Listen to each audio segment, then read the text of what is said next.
Et là-bas, les jardins. Avec des oliviers, des orangeades, des seuls pleureurs, des seules meunières. Ouais.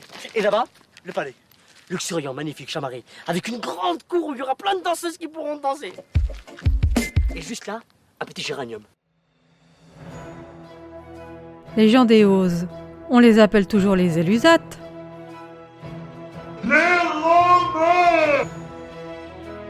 Toi, tu creuses.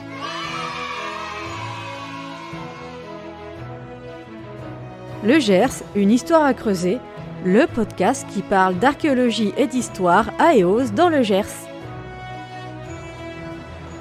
Épisode 6, la Domus de Ciotat.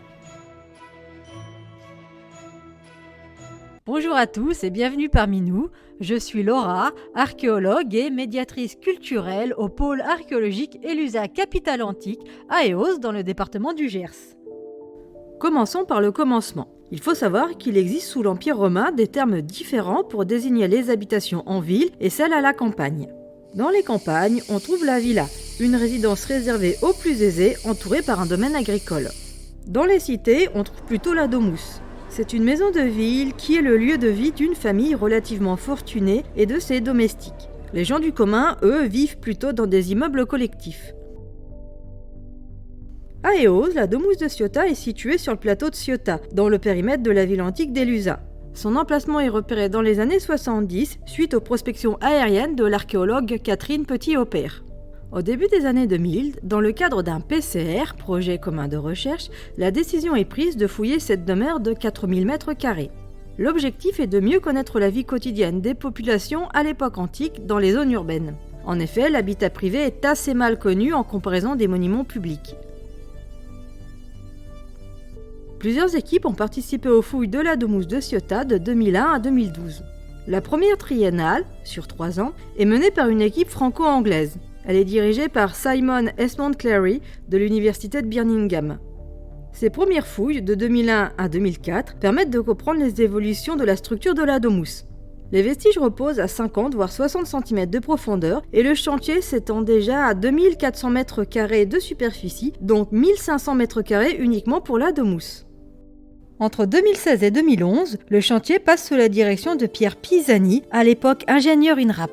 Les recherches s'orientent majoritairement vers la partie sud de la Domus, où se trouvent des structures non fouillées. Cela a permis de confirmer que la maison s'étendait plus encore que ce qui avait été estimé. Le chantier de fouilles s'achève grâce à une dernière campagne réalisée entre 2009 et 2011. Après quoi, le projet de valorisation des vestiges, pensé en amont, est mis en œuvre. L'aboutissement de ce processus est l'ouverture du site archéologique de la Domus de Ciotat et de son centre d'interprétation en 2013. Après 10 ans de fouilles, quel bilan tirer des recherches ? Les premières traces d'occupation à l'emplacement de la Domus remontent à la fondation de la cité antique d'Élusa.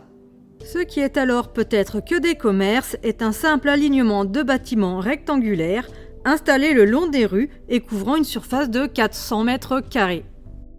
La Domus de Ciotat, telle qu'on peut la visiter aujourd'hui, apparaît au milieu du IIIe siècle, ce qui correspond à l'apogée de la cité d'Élusa, devenue capitale de la province romaine de Novum Populani. Le bâtiment rectangulaire initial sert d'appui à la création d'une première domus à cour à péristyle. Un péristyle est une galerie de colonnes faisant le tour intérieur ou extérieur d'un édifice.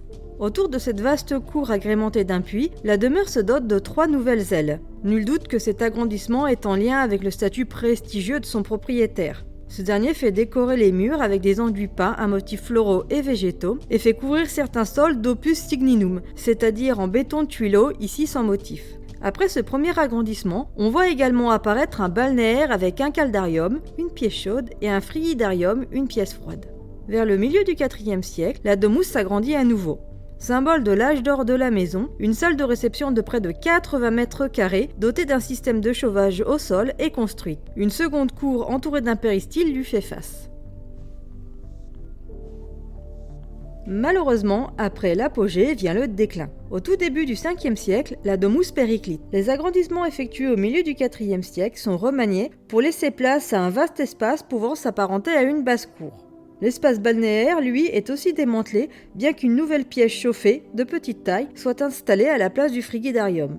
Les murs de certaines pièces sont abattus pour créer de nouvelles salles, plus grandes, et les sols sont désormais couverts de simples terres battues. Des aménagements sont faits pour pallier aux soucis d'évacuation des eaux. Le puits est partiellement comblé.